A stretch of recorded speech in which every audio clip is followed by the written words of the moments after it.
మన రాహుల్ గాంధీ గారు ఈ పబ్లిసిటీ స్టంట్స్, ఈ పొలిటికల్ స్టంట్స్ ఇట్లా వేస్తారు, అట్లా దొరికిపోతారు. అప్పుడప్పుడు జాలి కూడా వేస్తుంది. అంటే ఇప్పుడు ఎందుకు చెప్తున్నంటే, ఈ రాహుల్ గాంధీ గారు ఎన్నికల ప్రచారంలో భాగంగా బీహార్కు పోయిండు, బాగానే ఉంది. అక్కడ బీహార్లో పాఠశాలలో తిరుగుతూ పాఠశాల వసతులు బాగోలేవు, అండ్ పాఠశాలలో చదివేటటువంటి విద్యార్థులకు స్కాలర్షిప్లు వస్తలేవని నరేంద్ర మోదీ గారికి లేఖ రాశాడు. ఇది చూస్తే నాకేమనిపిస్తుంది అంటే, గురువిందాట దాని కింద నలుపెరగదాట అనేటటువంటి ఒక సామెత నాకు గుర్తుకొస్తుంది. అంటే మీరు అనొచ్చు, దానికి ఏంది సామెత ఎందుకు గుర్తుకొస్తుంది, ఆయన కరెక్టే చేస్తున్నా కదా, ఎవరైనా విద్యార్థులకు అన్యాయం జరిగితే నిలదీయాలి, ప్రశ్నించాలి కదా. అఫ్కోర్స్ 100% నిలదీయాలి, ప్రశ్నించాలి.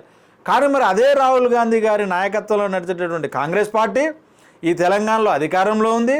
మరి ఇక్కడ ఇదే గురుకులాల యొక్క అద్దె భవనాలకు కనీసం రెంట్లు కడతలేరని ఇలా తాళాలు వేసే పరిస్థితి.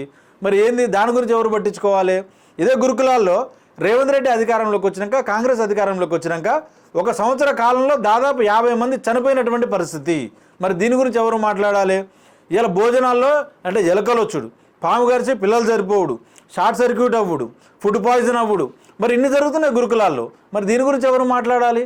అందుకే సామెత మీకు అర్థమైంది అనుకుంటా, గురువిందట దాని కింద నలుపెరగదట. అట్లా ఉంది అలా రేవంత్ రెడ్డిది, రాహుల్ గాంధీది.